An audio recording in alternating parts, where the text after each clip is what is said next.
Hello दोस्तों, कैसे हैं आप लोग। उम्मीद है सब लोग बढ़िया होंगे, बिल्कुल जबरदस्त होंगे। दोस्तों, जैसा कि हम लोग पढ़ रहे थे रेलवे के बारे में, railway group D, railway NTPC, सभी की डेटें आ चुकी हैं। 28 से स्टार्ट हैं और जैसे जैसे एग्जाम आते जाते हैं आप लोगों का अध्ययन और तेजी से बढ़ता है। तो आज हम लोग जो जैसे निरंतर पढ़ रहे थे रेलवे के बारे में, थोड़ा सा वीडियो इधर से उधर रहे हैं कुछ दिन, थोड़ा सा टाइम गैप ज्यादा हुआ है, बट अब आपको मिल पाएंगे। कुछ समस्याएं थी, तो आज आप देखेंगे railway group D, railway NTPC के लिए जो महत्वपूर्ण प्रश्न आपके एग्जाम में होने वाले हैं, हम लोग उनके बारे में पढ़ने वाले हैं। और ये जो प्रश्न होते हैं आप पहले से भी जानते हैं कि लिखे होते हैं बोर्ड पे 10 से 12 प्रश्न, और उनको हम 3 से मल्टीपल करके देखते हैं तो 30 से 40 प्रश्न के बीच में हमारे प्रश्न बन जाते हैं। और ये जो प्रश्न आपको दिए जाते हैं विविध है, इसमें हिस्ट्री के भी 2-3 क्वेश्चंस मिलते हैं, पॉलिटी के भी मिल जाते हैं, कॉन्स्टिट्यूशंस के भी मिलते हैं, और जियोग्राफी के भी मिल जाते हैं, विविध के भी मिल जाते हैं। कह सकते हैं कि छोटे में आपको बहुत बड़ी चीज मिलती है। चलिए समय नहीं खराब करते हैं, आप अच्छे से अध्ययन करिए और अच्छे से हम कोशिश करते हैं जो पेपर में बेहतर से बेहतर हम लोग परफॉर्मेंस कर पाए। स्टार्ट करते हैं आज का वीडियो। ठीक है, तो आज आप देखेंगे पहला प्रश्न हमारा जो है, पहला क्वेश्चन जो है, ये कह रहे हैं कि किस विटामिन का रासायनिक नाम टेकोफेराल है।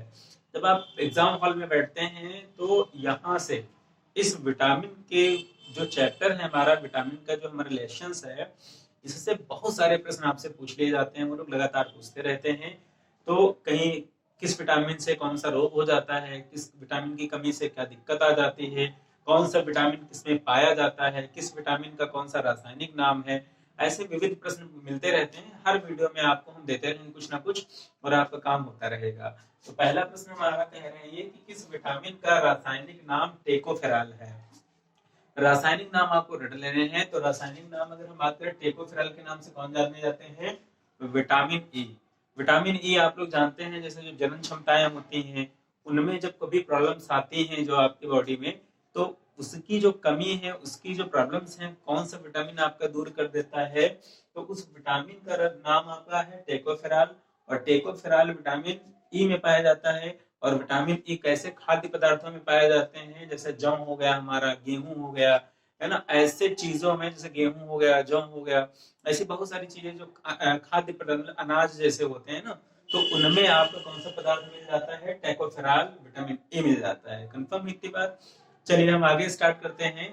आगे हम अपना दूसरा प्रश्न देखते हैं। हमारे दूसरे प्रश्न क्या कह रहे हैं, ये कह रहे हैं किस विटामिन का नाम थायमिन है। विटामिन के चैप्टर से ही ये आज के दिन का दूसरा प्रश्न है। ये कह रहे हैं किस विटामिन का नाम थायमिन है। आप रट लीजिएगा, विटामिन बी 1। ठीक है, विटामिन बी 1 को हम किस नाम से जानते हैं, थायमिन के नाम से। और आप जानते हैं कि जब बी 1 या विटामिन बी की कमी हो जाती है तो हमारे शरीर में कौन सा रोग हो जाता है, बेरी बेरी रोग। तो इन दोनों प्रश्नों को याद रखिएगा। पहला तो हमने बताया टेकोफेराल विटामिन ई में पाया जाता है। और विटामिन खनिज जैसे अनाज होते हैं, अनाज का मतलब ऐसे जो उगे हुए अनाज होते हैं, ठीक है, जो अंकुरित अनाज होते हैं उनमें हमारा विटामिन ई पाया जाता है। गेहूं जौ का एग्जांपल दिया। दूसरा जो हमारा विटामिन थायमिन का रासायनिक नाम किसका है, विटामिन बी 1 का।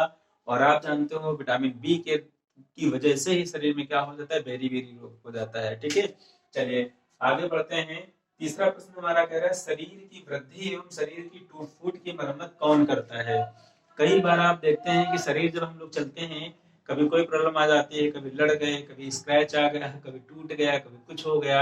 अब ऐसे कंडीशन में हमारी जो नई कोशिकाएं होती हैं वो नए अंगों को या जो टूट फूट है उसकी मरम्मत में सहायक होती हैं।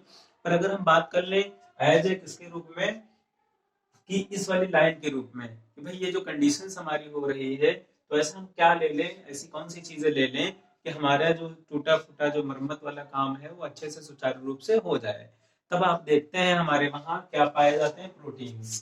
ठीक, डॉक्टर के पास जाते हैं तो डॉक्टर जी यही सलाह देते हैं कि आप ज्यादा से ज्यादा विटामिन का सहारा लीजिए, प्रोटीन वाली चीजें खाइए, हरी सब्जी खाइए, सुबह मॉर्निंग में टहलिए। तो आप ये बताओगे कि शरीर की वृद्धि एवं शरीर की टूट फूट की मरम्मत कौन करता है, तो प्रोटीन करता है।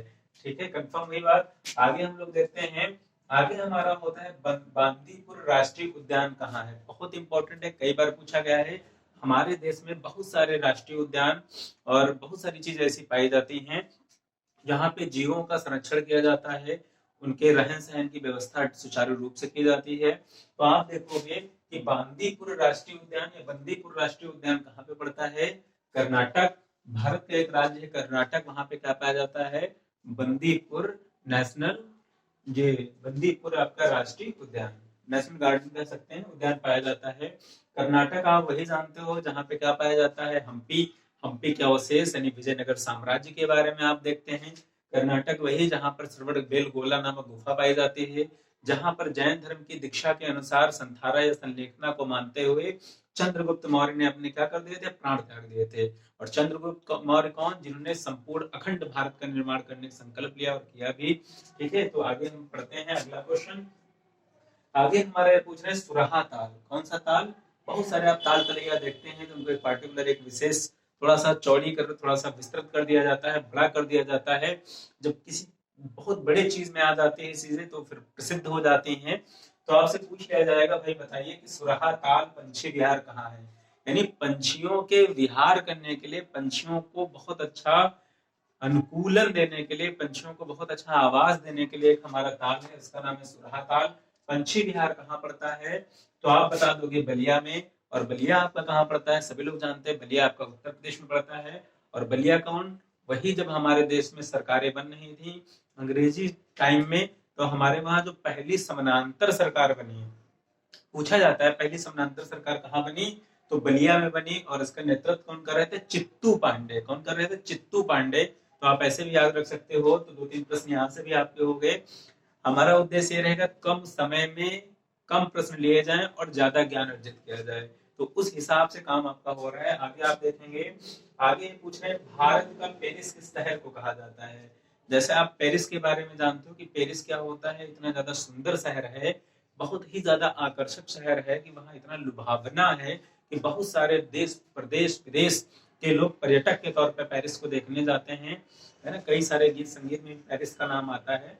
वैसे ही ठीक तरीके से उन्होंने कहा है कि अगर यही चरित्र चित्रण हमको भारत में देखना हो तो भारत में कहाँ पे दिखाई पड़ेगा? इंडिया में कहाँ पे दिखाई पड़ेगा? जयपुर में। जयपुर को आप जानते हैं सवाई जयसिंह ने इनको बसाया और बहुत सारे काम के जंतर मंतर का काम किया। और जयपुर आपका पड़ता कहाँ है? जयपुर आपका पड़ता है राजस्थान में। जयपुर को हम पिंक सिटी के नाम से जानते हैं। जयपुर की और बहुत सारी विशेषताएं, बड़े बड़े राजा यहाँ पे हुए हैं, तो जयपुर इसलिए भी फेमस है। आगे आप देखोगे अगला प्रश्न, सहरिया जनजाति कहाँ पाई जाती है? जनजाति से प्रश्न अक्सर आपसे पूछा रहता है रेलवे एनटीपीसी में, तो आप बिल्कुल कंफर्म मान चलिए चलेगा, प्रश्न आएगा यहाँ पे कि सहरिया जनजाति कहाँ पाई जाती है।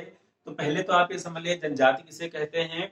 जनजाति वह समुदाय होता है जो जिनका रहन सहन, जिनका खान पान, जिनका रीति रिवाज, सब कुछ हमारे जो बेसिक तरीके जो जीवन चल रहा होता है, जो एक आम साधारण जो जीवन है उससे पूरी तरीके से अलग हो, कटा हुआ हो, शिक्षा का अभाव हो, संचार का अभाव हो, पढ़ाई का अभाव हो, ठीक है, मिलनसार का अभाव हो, तो ऐसे लोग जो समाज से थोड़ा सा भी वंचित हैं, उसी दशा में, उसी परिप्रेक्ष्य में जीवन नहीं जी पा रहे हैं मूलभूत आवश्यकताओं में, तो ऐसे लोगों को हम क्या कहते हैं? जनजाति कहते हैं। और सवाल आपसे पूछा गया सहरिया जनजाति कहाँ पाई जाती है, तो इसका आंसर क्या आपका हो जाएगा? राजस्थान। राजस्थान आपका क्या होता है? शौर्यता के लिए जाना जाता है, अपनी वीरता के लिए जाना जाता है, और राजस्थान के बारे में बहुत सारी चीजें, ठीक है। तो यहाँ पे आप क्या देखेंगे? सहरिया जनजाति कहाँ पाई जाती है? राजस्थान में। आगे आप अगला प्रश्न देखेंगे, कांग्रेस का एकमात्र अधिवेशन जिसमें गांधी जी ने भाग लिया। कांग्रेस की स्थापना आप जानते हैं 1885 में कांग्रेस की स्थापना कर दी जाती है। एक अंग्रेज होते हैं, उनका नाम होता है ए ओ ह्यूम ने इसकी स्थापना कर दी थी। और 1885 से लगातार इसके अधिवेशन होते रहे हैं, लगातार होते रहे। सवाल आपसे पूछ लिया जाता है कि कांग्रेस के पहले अंग्रेज अध्यक्ष कौन रहे, तो उसका उत्तर आप हमेशा देंगे जॉर्ज यूल ने दिया। मतलब कांग्रेस के पहले अंग्रेज अध्यक्ष कौन थे, तो जॉर्ज यूल या जॉर्ज यूले। अगर पूछ लिया जाए पहली महिला कांग्रेस के अध्यक्ष, तो श्रीमती एनी बेसेंट का नाम आप बताएंगे। अगर ऐसे पूछ लिया जाए कि भारतीय महिला, तब आप बता देंगे सरोजनी नायडू जी का नाम ले लेंगे। और अगर आपसे पूछ लिया जाए पहले मुस्लिम कांग्रेस के अध्यक्ष, तब आपका आंसर क्या होना चाहिए? तब आप बताएंगे बदरुद्दीन तैयब जी।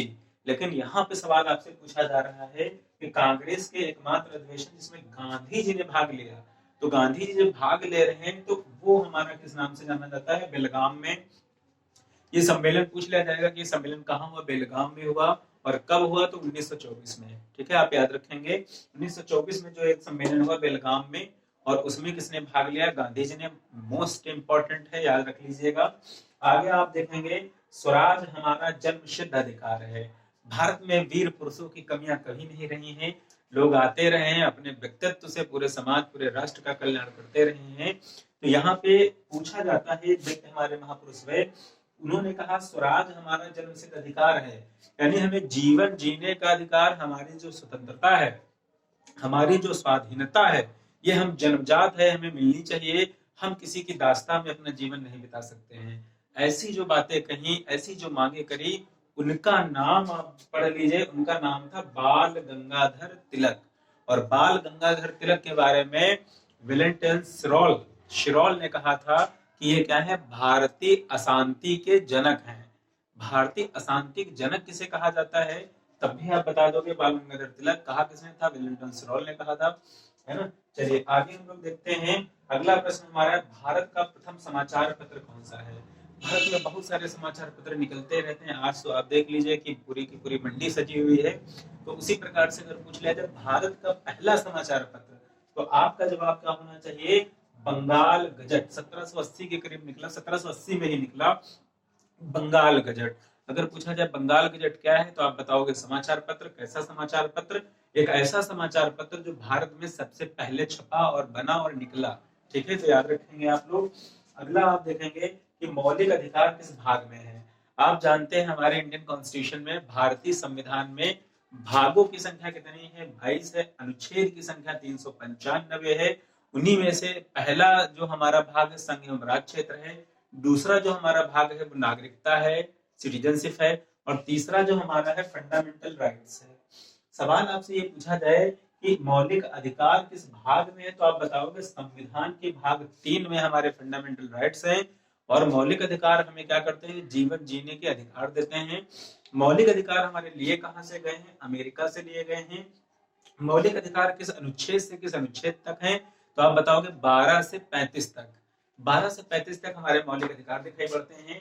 आप यकीन मानिए ये जितना भी है आप देख रहे हो, ये अगर पढ़ लोगे और इसके साथ में जो व्याख्या कराई जा रही है, ठीक है, जो प्रश्न बताए जा रहे हैं वो तो बताए जा रहे हैं, साथ में जो हम व्याख्या कर रहे हैं, 2-2 4-4 प्रश्न और एक्स्ट्रा आपको बताए जा रहे हैं। तो ये आपके पेपर में बिल्कुल रामबाण होने वाले हैं। आप अच्छे से उनका अध्ययन कर लीजिए, फिर आप बताओगे कि हाँ बहुत ज्यादा मदद मिली है। चलिए लाइक शेयर सब्सक्राइब आप करते रहिए और अपना प्यार देते रहिए। मिलते हैं नेक्स्ट क्लास में। Thank you so much.